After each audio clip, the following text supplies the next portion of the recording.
Hello my friends and welcome back to my channel. If you're new here, hello, my name is Halima and I am a digital illustrator based in Canada, but today I wanted to do something a bit different and talk about books. I love to read, but I kind of fell out of it when I went to university because I was just very busy and overwhelmed and very tired most of the time. And then right after university I started work, and that was also very stressful, and then I left that job right before the pandemic started to pursue something else, and then the pandemic happened, so that never really took off. So then I decided to take that time to get back into reading and download Goodreads, start a reading challenge for myself, and read some books for myself and with some friends and all that fun stuff. And it was a good year for reading for me. I read 21 books and I had set the challenge of 20 books for myself. It started with 12, then went to 18, then went to 20. So I was pretty happy with myself, and I thought I would talk about my favorite books that I read last year. I'm a bit late, it is April, but I just never really got around to filming it, and I was like, okay, well, I might as well do it now. So I just want to say I'm not a booktuber, book YouTuber, whatever. I like what I like and I dislike what I dislike. You know, I don't really find or see or maybe even care about like some of the deeper meanings of things. I obviously care about books that have messages and morals and stories and lessons, but I also just like things that entertain me and make me just enjoy what I've read, you know? So these may not be the best books ever, and you may not even like some of the books that I talk about, but I enjoyed them, and I think I gave 4 of these books 4 stars and one of them 5 stars. So yeah, I really enjoyed them. And before I get into it, I just want to talk about my reading journal, which I uploaded, I believe, in December of 2020, and I've gotten a really amazing, overwhelming response on it. It is basically just a journal where you can track the pages you read, the books that you've read in that month. You can track your favorite books, your wish list, anything like that. And it is free for download, so you can click over here and download that, which I would very much appreciate. And I just want to thank you all for the response on that. I really just made it for my friends and I, and then decided to upload it just so that anyone who wants to have it can enjoy it. And yeah, I didn't expect it to really get that many downloads, so thank you. And like I said, I'm not a booktuber, so also my reviews may not be the most coherent things. I kind of just say what I'm thinking, and hopefully it makes sense. So I'll be talking about 5 books today, and I will just give like a very basic description of them, my thoughts on them, and etc. So the books I'm going to be talking about today are To Kill a Kingdom by Alexandra Christo, Vicious by V.E. Schwab, Love from A to Z by S.K. Ali, Red, White, and Royal Blue by Casey McQuiston, and the All for the Game / Foxhole Court series, specifically the last book, The King's Men by Nora Savakic, I think that's their name. Yeah, these are the books I'm going to be talking about today. And they're in no particular order. I really cannot rate them for the life of me. I genuinely enjoyed all these books so much. So I think the first book I'm going to talk about is Love from A to Z. I genuinely, like, this book is such a breath of fresh air to me. And so basically it's about these 2 Muslim teenagers, Zainab and Adam. And Zainab finds herself in the circumstance where she is visiting one of her aunts in Doha for spring break, I believe, and where she meets Adam. And they're both 2 Muslim teenagers from different backgrounds and different ways that they found their religion, and kind of the things that they're dealing with in their own personal lives, and also just the things that they deal with as Muslim youth. And one of the reasons I really love this book is because so much media that involves Muslims is about their struggle with religion, or their struggle with wearing the hijab, and just like hatred and stuff, and like, you know, deceiving parents and loved ones and everything, and it's just very, very morbid most of the time. It's very hard to find something that's just refreshing, where it's a story about someone who happens to be a Muslim rather than someone whose entire identity is the fact that they are a Muslim and struggling. And while Zainab and Adam do struggle, it's nothing to do with the fact that like this is like inherently because they are Muslim, you know?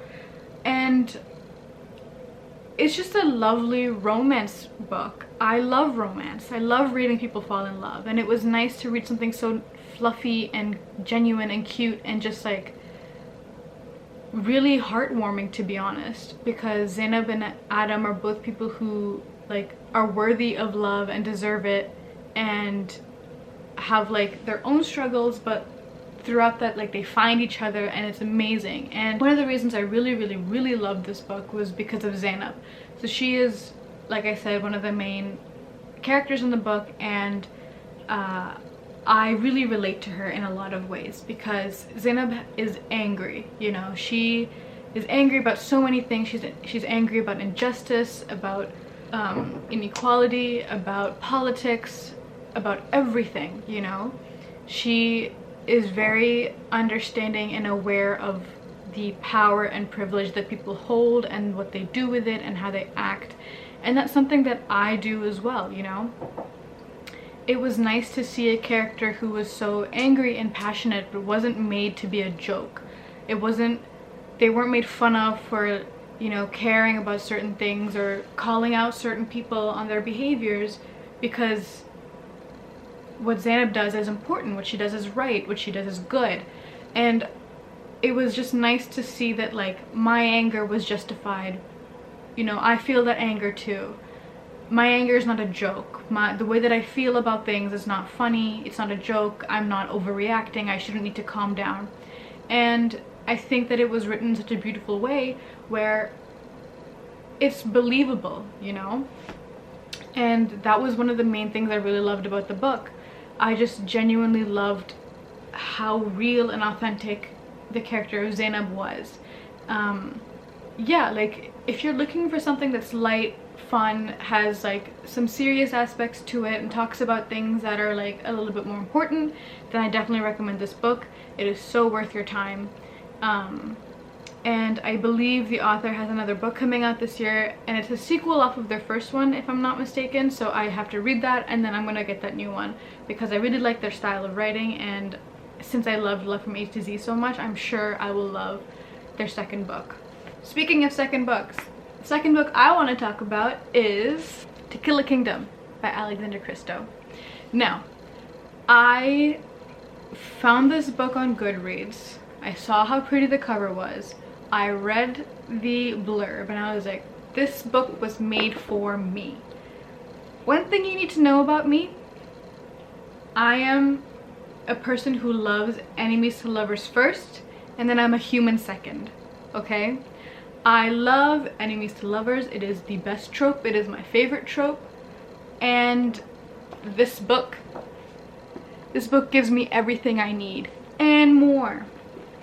And it took me so long to find this book because I was trying to find it a digital version for my iPad, but then I was like, I can't find it. It was in Spanish for some reason. I don't speak Spanish, so then I went ahead and bought the book, and I do not regret it because my god, it is amazing. Like, so it revolves Princess Lyra, who is a siren. She is the princess of the sea, and she steals men's hearts. You know, that's what sirens do. They like to kill men. And then there is Prince Elian, who is the prince of the sea above water, basically. You know, he goes out and he lives on his ship and he hunts sirens to save the people of the land. And so Lyra finds herself in a situation where she is no longer a siren and she is on the prince's ship in her human form. And so she takes the opportunity to pretend to help Elian, I hope I'm pronouncing that right, to help him find this sea siren who is killing men in the sea and basically take her down, all while she is planning to kill the prince and take his heart. And it is a great story. Like I said, enemies to lovers is the best thing ever, and I love this author's writing so much.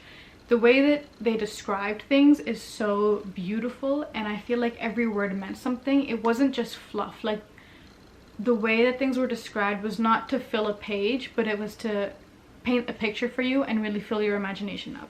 I never felt like for one moment I did not know what was going on or how something was supposed to look, because it was described so eloquently, where it was genuinely easy for me to come up with something. Like, if you asked me to make a show about this book, I would have no problem bringing things to life, because everything is like basically set out for me, you know? I don't need to leave anything up to my imagination, because this book does it for me. And I really like how each character was developed in the book, and the trials and tribulations that they face, and kind of what really led them to this moment, and the humanity that they have. And yeah, like, enemies to lovers, I'm there. And then you make the book this good, 4 stars for sure. I don't even know why I didn't give 5 stars. I'm sure there was a reason, but it is so good.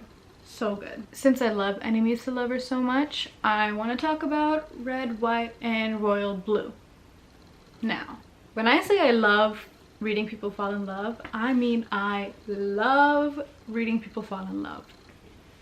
Red, White, and Royal Blue follows, I think his name is Alex. I should probably look it up, but Alex, let me look it up. Alex is the son of the President of the United States, and he hates Henry, who is the Prince of England. And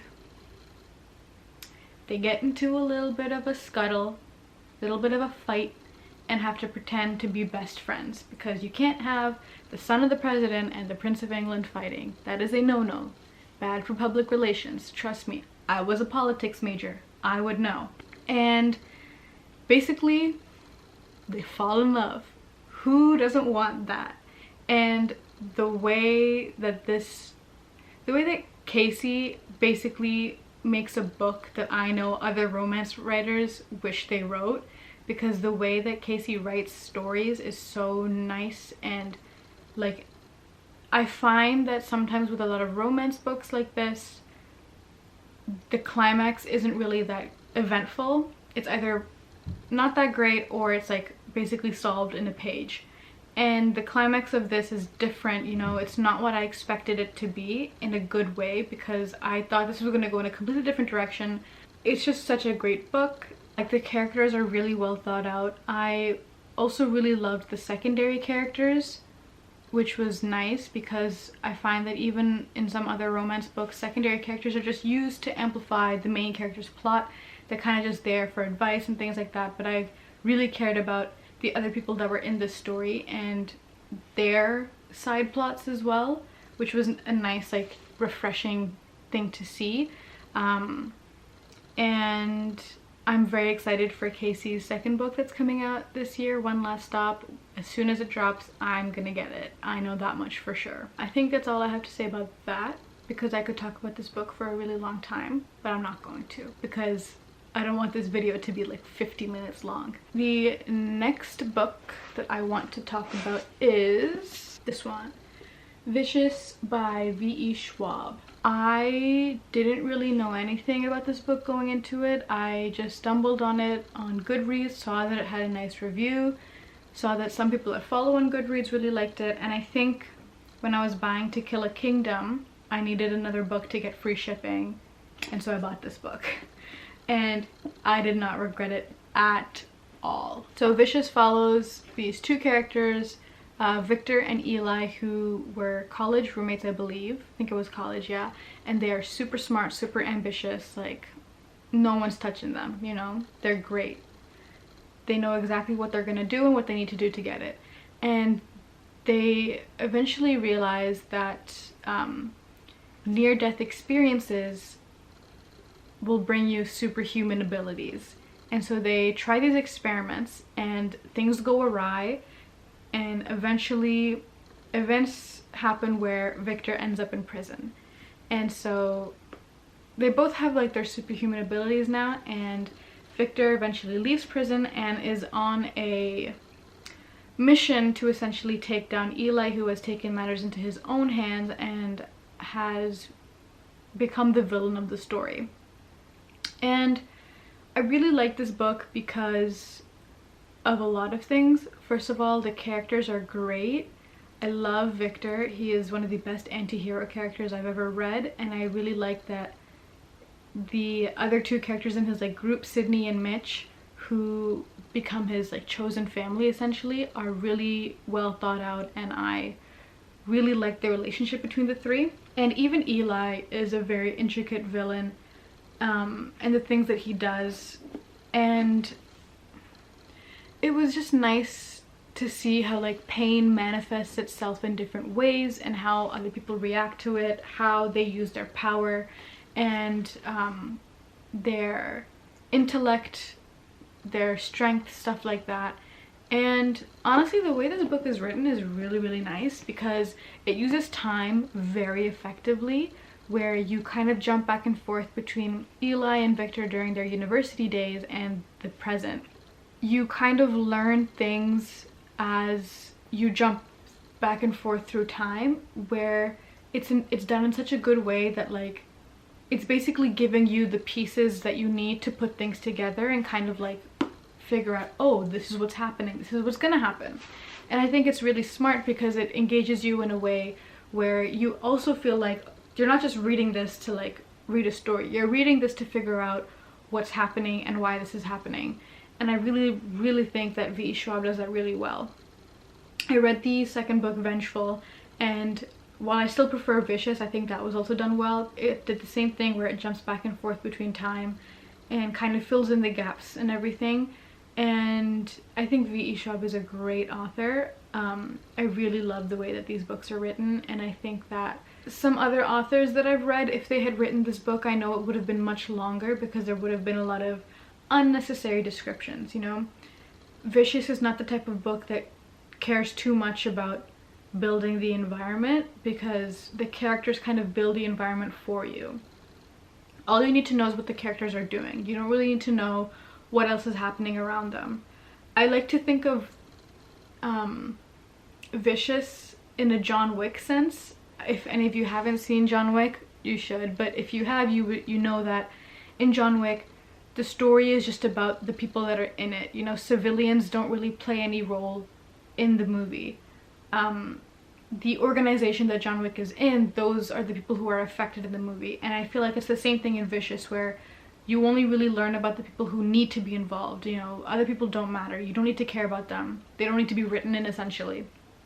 Which is why I think this book works really well, because I don't have to waste time on world building or just like reading about like their surroundings and stuff unless it's necessary to what the characters are feeling, which I think some authors should take note of. And the final book that I want to talk to you about is the Foxhole Court All for the Game series by Nora, I think.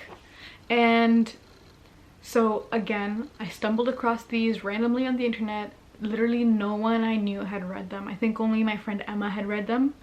It suddenly became like maybe in my top like 5 series, you know. And this book is not perfect, okay?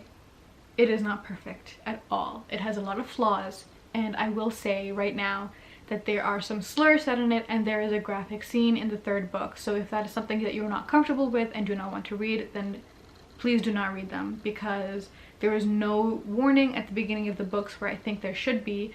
I take it upon myself to tell you that before you read these books. So please keep that in mind. But that being said, the Foxhole Court series follows Neil, who is basically on the run from his past life, and he loves the sport Exy, which in my mind is basically just like lacrosse. You cannot explain it to me in any other way. And he joins this college Exy team. First of all, it's not good to join a college team that is like broadcasted on news networks when you're on the run. I'm just gonna say that, but that's what makes it interesting. And Neil is forced into this life, into this limelight with these people that he doesn't know, that he doesn't trust, they don't trust him, and he kind of learns secrets about his life and his past that tie into his current life. And I think it's a very, very well written story about like trust and pain and revenge, and just it's just good. The 3rd book is my favorite, and I don't want to talk too much about the specifics of the third book because obviously it is the third one, so there would be a lot of spoilers for what happens in the first and second one. But the reason I like the third one the most is because I found that the first and second book kind of pick up halfway or 1/4 into the book, but the third one, when you pick it up, it's literally from the get-go. It's like boom, boom, boom. This is happening, this is happening, this is happening, this is happening. And I really enjoyed that because not once did I feel bored, or also not once did I feel overwhelmed with how much it was happening, because I feel like that happens sometimes with books. I think one of the reasons I like this book so much is because I literally had no idea what I was going into. None of my friends recommended this to me. I literally think I just like saw this on Twitter or YouTube one day and I was like, okay, like, because this was basically at the beginning of the pandemic in March and April when I was getting back into reading, so I was like, sure, like I'll read this books. And it was I did not regret it at all, because this book was also like one of the earliest I read. It's like not as prominent in my memory as the other ones are, and I think that the relationships between Neil and other people is really interesting because he has to force himself to learn how to trust people and let people in, and basically like realize that not everyone is out to get him, and that other people also have their own stuff that they're dealing with. It's not just him who has the weight of the world on his shoulders. Everyone has it, and it's just a great story, but it is kind of messed up sometimes. Like, it's just really out of this world sometimes. Like, it's not like fantasy or anything, but the things that happen in it are pretty extreme. So like I said, just because I feel like if I say too much it gives part of the story away, but I do think it's important to let you know that there are scenes in this that might be a little bit hard to read for some people, which is totally okay if that's like something that you don't want to put yourself through. But yeah, so those are the 5 books that I really loved in 2020. And honestly, I don't know how much of this made sense, how much of it didn't. I'm literally rambling, but like that's just like my thing, you know. Even my Goodreads reviews are just me screaming and rambling. I don't really have coherent thoughts when it comes to books. I don't sit down and think about my review like some other people. I literally finish it and I'm like, okay, this is exactly how I'm feeling right now. And that's what I did in this video. I just sat down, like quickly read the synopsis of the books again just to refresh my memory, and I was like, okay, this is how I felt reading this book. But with all of that being said, I do hope you enjoyed today's video. I had a lot of fun making it, and I love talking about books. So please, if you have any books you'd like to recommend to me, let me know. DM me, tweet me, leave a comment, whatever you would like to do.